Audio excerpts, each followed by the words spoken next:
माजी मंत्री माणिकराव कोकाटेंना मुंबई हायकोर्टाने मोठा दिलासा दिलाय। नाशिक सत्र न्यायालयाने कोकाटेंना सुनावलेल्या शिक्षेला हायकोर्टाने स्थगिती दिली आहे। मात्र सदनिका घोटाळा प्रकरणी कोकाटेंना दोषमुक्त करायला हायकोर्टाने नकार दिलाय। सध्या हायकोर्टाकडून कोकाटेंना 1 लाखांच्या जात मुचलक्यावर जामीन देण्यात आलाय। काही वेळापूर्वीच या संदर्भात सविस्तर सुनावणी पार पडली आणि आता कोर्टाने निकाल दिलेला आहे।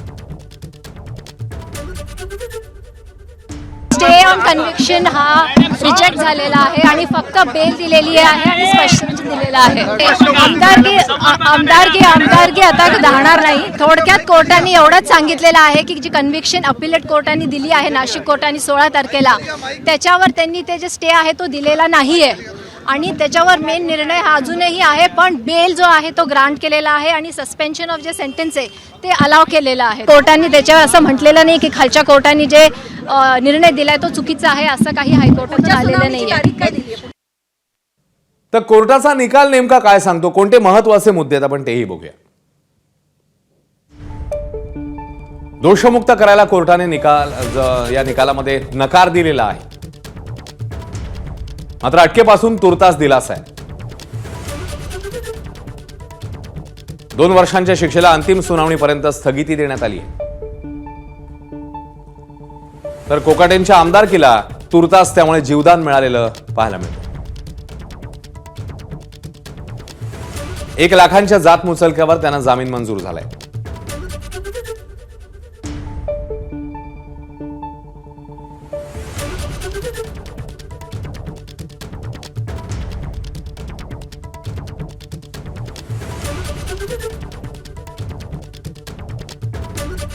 आपले प्रतिनिधी सचिन गाड आता आपल्या सोबत आहेत। सचिन, कोर्टामध्ये काय झालं आपण बघितलं। सध्याच्या घडीला हा दिलासा आहे, मात्र यापुढेही सुनावणी होणार आहे, त्यामुळे पूर्णपणे जी आहे तो काय म्हणूया आपण दिलासा किंवा पूर्णपणे दोषमुक्त करण्यात आलेलं नाहीये। यापुढची प्रक्रिया आता नेमकी कशी असणार आहे?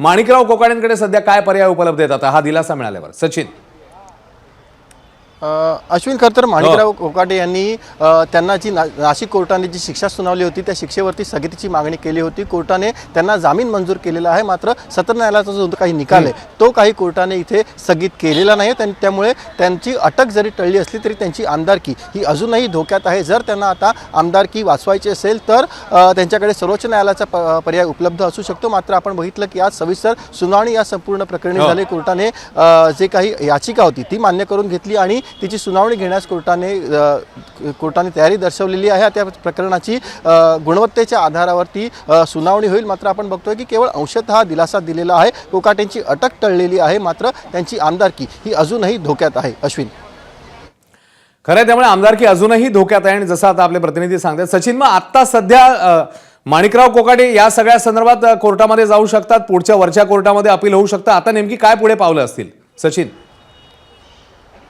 आता उच्च न्यायालयामध्ये हे प्रकरण त्याच्या मेरिट्सवरती चालत राहील। मात्र जर कोकाटेंना आमदारकी वाचवायची असेल तर त्यांच्याकडे केवळ सर्वोच्च न्यायालयाचा पर्याय हा उपलब्ध असतो। आम्ही त्यांच्या वकिलांशी बोलण्याचा या संदर्भात प्रयत्न केला। त्यांच्या वकिलांनी असं सुचवलं की आम्ही जो काही कोर्टाचा निर्णय येईल त्याचा सविस्तर अभ्यास करू आणि त्यानंतरच पुढची पावलं उचलू। मात्र आपल्याला माहिती आहे की केवळ अटक त्यांची टळलेली आहे। त्यांना नाशिक कोर्टाने 2 वर्षांची शिक्षा ही दिलेली आहे। उच्च न्यायालयाने देखील शिक्षेवरती कोणत्याही प्रकारची स्थगिती दिलेली नाही आणि ज्या आमदारांना 2 किंवा त्या अधिक वर्षांची शिक्षा होते ही त्यांची आमदारकी ही बाय डिफॉल्ट जाते।